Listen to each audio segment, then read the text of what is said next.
礼拜连假头一天，若准这民众呢想要出门，安尼一定都要会记得炸雨伞。气象署是讲，这几天来呢，受到这方面东北季风，抑个有华南云雨区的这个影响，各地天气是加较无稳定，所以南北来往都要注意天气的消息。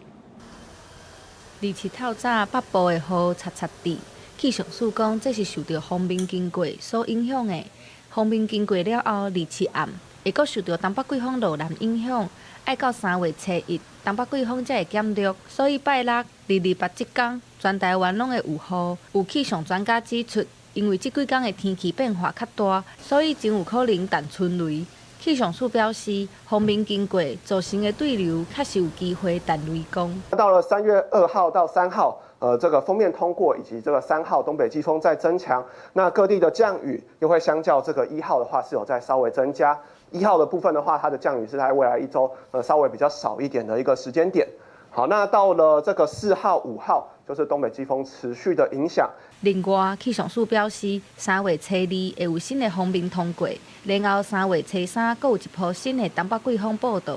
到时阵后礼拜拜1、拜2，同款各地拢会落雨。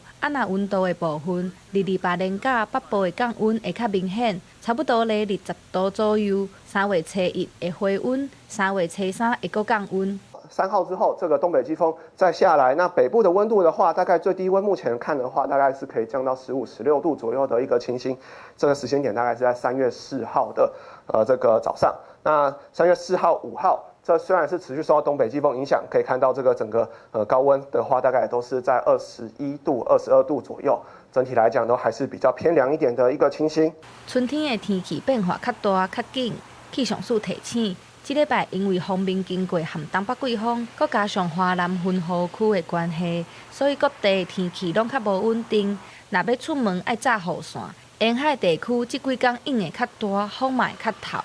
记者陈心东、王志光台北报道。